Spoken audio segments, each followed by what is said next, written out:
योगी आदित्यनाथ जी से कि वो हम सबको संबोधित करने के लिए आए। धन्यवाद।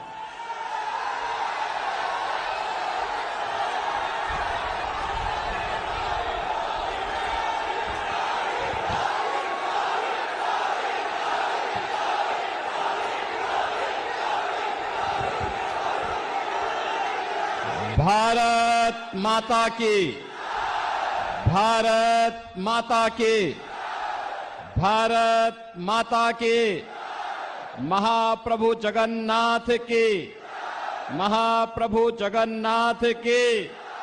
जय श्री राम, जय श्री राम। बहनों और भाइयों, मेरा सौभाग्य है कि आज मुझे महाप्रभु जगन्नाथ के इस पावन धराधाम पर महाभगवती के इस आंगन में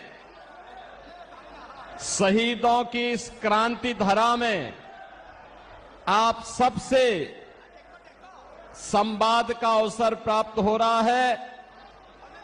इस अवसर पर इस पावन धरा को नमन करते हुए आप सभी का मैं हृदय से अभिनंदन करता हूं, स्वागत करता हूं। मंच पर उपस्थित भारतीय जनता पार्टी के वरिष्ठ नेता, छत्तीसगढ़ से शिक्षा मंत्री श्री बृजमोहन अग्रवाल जी, चिल्का के पूर्व एमएलए डॉक्टर विभूति भूषण हरिचंदन जी, भारतीय जनता पार्टी के राष्ट्रीय प्रवक्ता और पूरी पार्लियामेंट्री कॉन्स्टिट्यूएंसी से भारतीय जनता पार्टी के हमारे लोकप्रिय प्रत्याशी डॉक्टर संबित पात्रा जी, विधानसभा चिल्का के भारतीय जनता पार्टी के हमारे प्रत्याशी श्री पृथ्वीराज हरिचंदन जी, यहां के लोकसभा के संयोजक श्री शंकर परिदा जी, विधानसभा के प्रभारी विकास पटनायक जी, विधानसभा के संयोजक श्री दुष्यंत हरिचंदन जी, मंच पर उपस्थित श्री अमरेंद्र राणा सिंह जी, श्रीमती ज्योतिष्ना बहेरा जी और भारतीय जनता पार्टी के सभी पदाधिकारी के साथ साथ भारी संख्या में पूरी पार्लियामेंट्री कॉन्स्टिट्यूएंसी और चिल्का असेंबली से जुड़े हुए मेरे सभी उपस्थित बहनों और भाइयों, भगवान जगन्नाथ, बलभद्र और माता सुभद्रा की कृपा भूमि को कोटि कोटि नमन करते हुए मां भगवती के श्री चरणों में नमन करता हूं। आप सबका मैं हृदय से अभिनंदन करता हूं। यह है कि मैं मर्यादा पुरुषोत्तम प्रभु श्री राम की पावन धरा अयोध्या से, लीलाधारी भगवान श्री कृष्ण की पावन धरा मथुरा से आप सबका अभिनंदन करने के लिए आपके बीच में मैं आज यहां पर आया हूं। मैं सबसे पहले धन्यवाद दूंगा भारतीय जनता पार्टी के अपने प्रत्याशी डॉक्टर संबित पात्रा को, जिन्होंने पूरी किस पावन धरा पर मुझे आने का अवसर दिया। बहनों और भाइयों, पूरी हम सनातन धर्मावलंबियों के लिए एक पावन नगरी है। प्रारंभ से ही सप्तपुरियों में से एक हमारी जगन्नाथपुरी है और भगवान आदि शंकराचार्य ने भी जो 4 पीठ स्थापित किए हैं उनमें से पुरी एक है।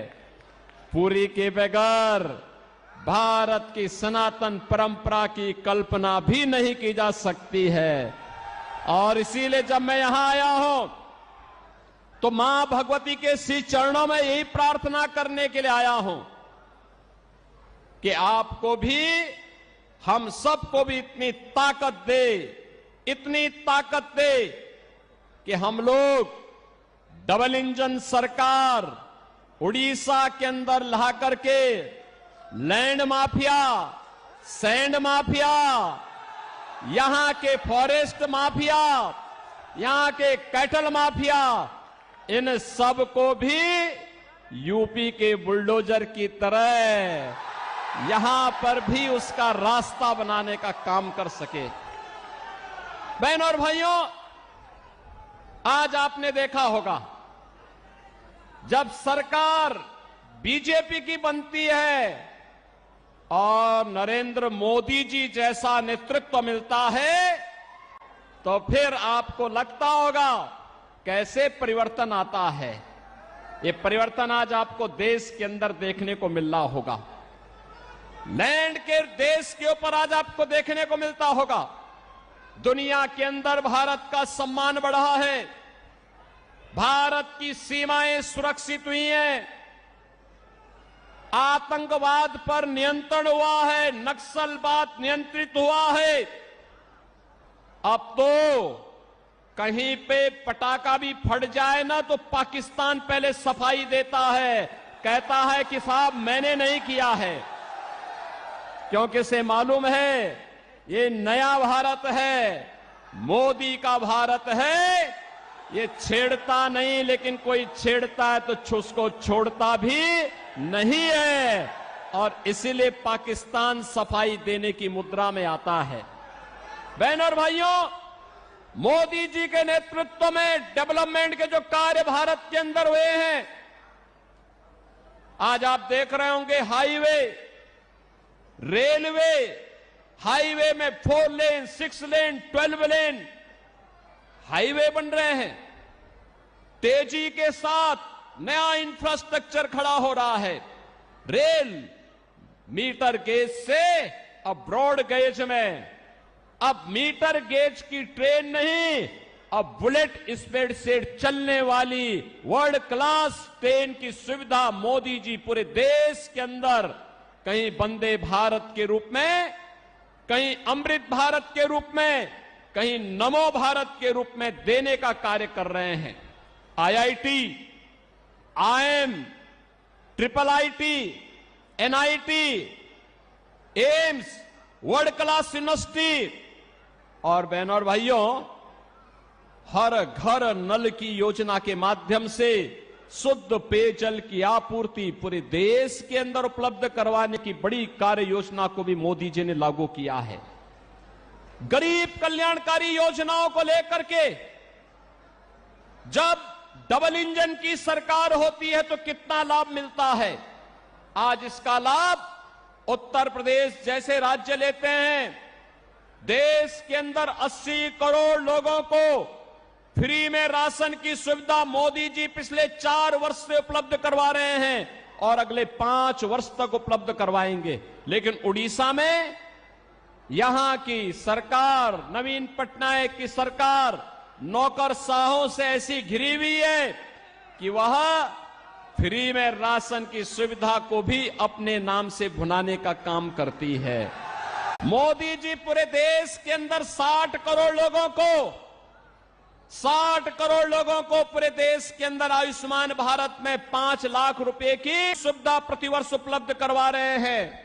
लेकिन यहां पर नवीन पटनायक जी की सरकार यहां पर आयुष्मान भारत लागू नहीं होने देना चाहती है। बहनों और भाइयों, आप देख सकते हैं किसानों को किसान सम्मान निधि, हर घर में शौचालय का निर्माण, घर घर में उज्ज्वला योजना के कनेक्शन और 4 करोड़ गरीबों के सिर को ढकने के लिए पीएम आवास की सुविधा देश के अंदर बिना भेदभाव के मिली है। आप देख सकते हैं मोदी जी ने 10 वर्ष में जो दिया है, इसमें किसी का चेहरा नहीं, जाति नहीं, मत नहीं, मजहब नहीं, क्षेत्र नहीं, भाषा नहीं, पूरे देश के अंदर सबका साथ और सबके विकास के भाव के साथ इन योजनाओं को देश के अंदर लागू करने का काम किया है। लेकिन आज भी कुछ लोग ऐसे हैं देश के अंदर, बहनों और भाइयों, जो रहते भारत के अंदर हैं, खाते भारत के अंदर हैं, लेकिन गाते पाकिस्तान का है। उनके द्वारा जाने अनजाने में ऐसी बातें कही जाती है, पाकिस्तान का राग अलापा जाता है। पाकिस्तान के बारे में, भारत के दुश्मनों के बारे में उनका महिमा मंडन के द्वारा किया जाता है। और मैं तो कहता हूं, जो पाकिस्तान का राग अलापते हैं, भारत के दुश्मनों का महिमा मंडन करते हैं, मैं उनसे कहता हूं, वे काई भारत के अंदर बोझा बने हुए हो, जाओ ना वहीं चले जाओ। अरे भारत तो 80 करोड़ लोगों को फ्री में राशन दे रहा है और पाकिस्तान में 23 करोड़ की कुल आबादी वह भी भूख से तड़प रही है। 1 किलो आटा के लिए, 1 किलो गेहूं के लिए आज वे तड़पते हुए दिखाई देते हैं। जितनी पाकिस्तान की आबादी है, उससे बड़ी आबादी को मोदी जी ने 10 वर्ष में गरीबी रेखा से ऊपर उठा करके एक खुशहाल जीवन की ओर अग्रसर किया है। बहनों और भाइयों, मैं तो आज आपके पास आया हूं कहने के लिए, मोदी जी के नेतृत्व में सम्मान भी है, सुरक्षा भी है, विकास भी है, गरीब कल्याण भी है, और मोदी जी के नेतृत्व में विरासत का संरक्षण भी है। आप सोचो, अयोध्या में राम मंदिर का निर्माण कोई सोचता था? 500 वर्षों का इंतजार समाप्त हुआ और आज आप अयोध्या में जाएंगे, बहनों और भाइयों, हमारी पुरी तो यहां पर भगवान जगन्नाथ पुरी तो पहले से पुरी है। और यहां पर क्या हुआ, नवीन पटनायक सरकार के संरक्षण में भगवान जगन्नाथ पुरी के मुख्य खजाने की चाबी ही यहां गुम हो गई है। भगवान के खजाने में भी डकैती डाल दे रहे हैं। यानी केवल लैंड माफिया और सैंड माफिया ही नहीं है, अब भगवान के खजाने में भी ये लोग सेंध लगा रहे हैं। और आप आइए थोड़ा अयोध्यापुरी में आप आएंगे, आपको प्रभु राम के समय की अयोध्या, चमकती हुई अयोध्या दिखाई देगी। आज वहां गुलामी के सारे ढांचे हट गए हैं, अब कोई वहां पर गुलामी की बात नहीं कर सकता है। अब तो अयोध्या में जय श्री राम के ही नारे लगते हैं। क्या नारे लगते हैं? जय श्री राम का। बहनों और भाइयों, जय श्री राम का जो ये नारा है ना, आज ये पूरे देश के अंदर गूंज रहा है। मैं तो आपसे अपील करने के लिए आया हूं, देश के अंदर 5 चरणों के चुनाव संपन्न हो चुके हैं और छठे चरण में आपको भी 25 मई को चुनाव करना है। बहनों और भाइयों, मैं पूरे देश के अंदर अब तक 12 राज्यों का दौरा किया हूं और 12 राज्यों के दौरे के बाद मैं कह सकता हूं पूरे देश के अंदर एक ही नारा गूंज रहा है, एक ही स्वर से सारे लोग बोल रहे हैं और वह बोल रहे हैं, वह है फिर एक बार मोदी सरकार, फिर एक बार और अब की बार 400 पार, अब की बार 400 पार। तो 400 पार की जब बात होती है तो यहां पर बीजू जनता दल को तो चक्कर आने लगता है। 400 पार कैसे होगा? क्योंकि वह तो यहां की 21 सीटों पर ही चुनाव लड़ रहे हैं। कैसे होगा मुझे बताओ? क्या ये लोग सरकार बना पाएंगे क्या सेंटर में? कभी नहीं बना सकते। तो उनको जिता के करेंगे क्या? वे नहीं कर सकते। और जनता जनार्दन से जब हम पूछते हैं कि भाई 400 पार क्यों, तो कहते हैं, पूरे देश के अंदर एक ही नारा गूंजता है, वो कहते हैं जो राम को लाए हैं, जो राम को लाए हैं हम उनको लाएंगे, जो राम को लाए हैं हम उनको लाएंगे। और पूरे देश के अंदर जश्न है।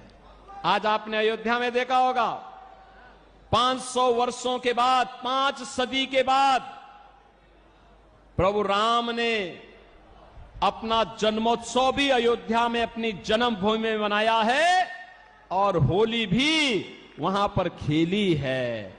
बहनों और भाइयों, एक नया भारत अपनी विरासत और विकास की यात्रा को लेकर के चल रहा है। दूसरी ओर आपके सामने मैं कहना चाहूंगा, चाहे वह बीजू जनता दल हो, ये तो नौकरशाहों से घिरी हुई सरकार है और नौकरशाही जब किसी सरकार को घेरता है तो तानाशाही को जन्म देता है। जनता जनार्दन से उसका कोई वास्ता नहीं होता है। वहां पे भ्रष्टाचार पनपता है, गरीब के हक पर डकैती पड़ती है, वहां पे लैंड माफिया, सैंड माफिया और प्रशासनिक तंत्र पूरी तरह विफल हो चुका होता है। बहनों और भाइयों, किसी नौकरशाह को इतनी स्वतंत्रता और इतनी उसको अधिकार नहीं दे जा सकते, नहीं दे जाने चाहिए कि वो सत्ता का संचालन करने लग जाए। उसका काम सत्ता का संचालन करना नहीं है। सत्ता का संचालन संसदीय लोकतंत्र में जनता के द्वारा चुने गए जनप्रतिनिधियों के माध्यम से ही होना चाहिए। वही सही लोकतंत्र का प्रतीक है। और इसीलिए मैं आपके पास आया हूं आपसे कहने के लिए कि बहनों और भाइयों, एक और यहां की सरकार नौकरशाहों से घिर करके उड़ीसा के भावनाओं के विपरीत आचरण कर रही है। उड़िया परंपरा और संस्कृति को पूरी तरह माखोल उड़ाने का काम कर रही है। उड़िया परंपरा को पूरी तरह अपमानित करने का काम कर रही है। और दूसरी ओर देश के अंदर इंडी गठबंधन है, वे सब क्या करने जा रहे हैं? उनके द्वारा जिस प्रकार का कार्य किया जा रहा है, और मैं तो आज धन्यवाद देना चाहूंगा कोलकाता हाई कोर्ट को, जिसने की सरकार के द्वारा 2010 से लेकर के लगातार मुस्लिमों को ओबीसी की जातियों में जबरन शामिल करके उन्हें ओबीसी के आरक्षण में घुसपैठ करने का एक षड्यंत्र किया था। कोलकाता हाई कोर्ट ने एक महत्वपूर्ण फैसले में टीएमसी के सरकार के इन सभी फैसलों को पलट के कहा कि नहीं, भारत के अंदर धर्म के आधार पर आरक्षण नहीं हो सकता। आरक्षण पर बाबा साहब भीमराव अंबेडकर का जो मंतव्य है वो अंतिम मंतव्य है। हमें उसका संविधान की उन भावनाओं का पालन करना चाहिए। बहनों और भाइयों, धार्मिक आधार पर आरक्षण यह भारत की संविधान की मूल भावनाओं के विपरीत है। अनुसूचित जाति, जनजाति और पिछड़ी जाति के लोगों को ही आरक्षण का लाभ मिलना चाहिए और वह भी भारतीय मूल के होने चाहिए। लेकिन ये कांग्रेस हो, टीएमसी हो, बीजेडी हो, ये जितने भी दल हैं, ये तुष्टीकरण की पराकाष्ठा पे चढ़ करके कभी स्वामी लक्ष्मणानंद जी के हत्यारों को संरक्षण देने का काम करते हैं, कहीं पर ये लोग अनुसूचित जाति, जनजाति और पिछड़ी जाति के आरक्षण के अधिकारों पर घुसपैठ करना चाहते हैं। इनके मैनिफेस्टो को अगर आप देखेंगे आपको भी लगेगा ये मैनिफेस्टो भारत के किसी राष्ट्रीय दल के या किसी दल के हैं। आश्चर्य होता है, ऐसे लगता है जैसे किसी मुस्लिम लीग का मैनिफेस्टो हो। इनके द्वारा लगातार भारत की भावनाओं के विरुद्ध आचरण करने का प्रयास हो रहा है। इनके द्वारा जिस प्रकार की बातें कही जाती हैं, वरासत टैक्स की वकालत की जाती है, बहनों और भाइयों, इसको स्वीकार नहीं किया जाना चाहिए, कतई स्वीकार नहीं किया जाना चाहिए। चाहे वह कांग्रेस हो, टीएमसी हो, बीजेडी हो या फिर इंडी गठबंधन से जुड़ा हुआ कोई भी अन्य घटक हो, ये पूरी तरह भारत विरोधी आचरण इन लोगों का है। इनकी नीतियां आतंकवाद को, नक्सलवाद को बढ़ावा देने वाला है, मतांतरण को बढ़ावा देने वाला है, अराजकता को, भ्रष्टाचार को बढ़ावा देने वाला है, गरीब के हक पर डकैती डालने वाला है। और इसलिए भारतीय जनता पार्टी आपके पास आई है। मोदी जी के नेतृत्व में पूरे देश के अंदर भारतीय जनता पार्टी के पक्ष में जो लहर है, अब वो सुनामी बन चुकी है। और आप देखना 4 जून को जब परिणाम आएंगे, तो 4 जून के परिणाम में अब की बार 400 पार का लक्ष्य पूरा होगा। मैं बहनों और भाइयों, आप सबसे अपील करूंगा, यहां पर संबित पात्रा हमारे लोकसभा के लिए भारतीय जनता पार्टी के कैंडिडेट के रूप में आपके बीच में हैं, और मैं तो आपसे अपील करूंगा, संबित पात्रा को यहां से मेंबर ऑफ पार्लियामेंट जिता करके भेजिए। आप देखना जगन्नाथपुरी की कायाकल्प ऐसे ही वे करेंगे जैसे अयोध्या का हुआ है और काशी का हुआ है। हम लोग मैं तो कहूंगा, संबित पात्रा जी से भी कहूंगा और पृथ्वीराज हरिचंदन जी से भी कहूंगा कि चुनाव के बाद हमारे पुरी के इन बहनों और भाइयों को लेकर के एक बार अयोध्या धाम का भी दर्शन करने के लिए आए, अयोध्या का दर्शन करने के लिए आए। अयोध्या में हम स्वागत करेंगे, क्योंकि पुरी के लोग आएंगे तो हमारे लिए मेहमान होंगे, क्योंकि हमारे भगवान जगन्नाथपुरी से, मां भगवती के इस धाम से जब वहां पधारेंगे तो हमारे लिए तो अतिथि होंगे। और आप देखेंगे जब डबल इंजन की सरकार काम करती है तो विकास कैसे बुलेट ट्रेन की स्पीड से आगे बढ़ती है, इसका नजारा आपको यहां पर भी देखने को मिलेगा। और इसलिए मैं आप सबसे अपील करूंगा, भारतीय जनता पार्टी के हमारे सभी कैंडिडेट डॉक्टर संबित पात्रा को यहां पे पार्लियामेंट्री कॉन्स्टिट्यूंसी के लिए और श्री पृथ्वीराज हरिचंदन को यहां की असेंबली के कैंडिडेट के रूप में कमल चुनाव चिन्ह पर भारतीय जनता पार्टी के प्रत्याशियों को भारी बहुमत से विजयी बनाने की मैं आपसे अपील करता हूं। आप इन्हें जिता करके भेजेंगे, पुरी जिता के भेजेगा, चिल्का जिता के भेजेगा, सभी लोग सहमत हैं, कमल खिलेगा, फिर से खिलेगा। और संबित पात्रा आपके पक्ष को देश के अंदर देखो किस मजबूती के साथ रखते हैं। आप देखते होंगे प्रभावी ढंग से अपनी बात को रखते हैं। भारत की सनातन परंपरा के बारे में, भारत की सम्मान की बात को लेकर के, भारत की सुरक्षा के मुद्दे को लेकर के, भारत के विकास के मुद्दे को लेकर के, भारत के गरीब कल्याण के मुद्दे को लेकर के, और उड़ीसा के सम्मान और स्वाभिमान के मुद्दे को लेकर के भी उतनी ही मजबूती के साथ वे अपनी बात को रखते हैं। और इसलिए मैं चाहूंगा इन दोनों को भारी बहुमत से विजयी बना करके आप पार्लियामेंट के लिए श्री संबित पात्रा को और असेंबली के लिए श्री पृथ्वीराज हरिचंदन को भारी बहुमत से विजयी बनाने की अपील आपसे करता हूं। सभी सहमत हैं? मेरे साथ बोलेंगे, भारत माता की, भारत माता की, भारत माता की, भगवान जगन्नाथ की जय जगन्नाथ, जय जगन्नाथ, जय श्री राम, जय जय श्री राम।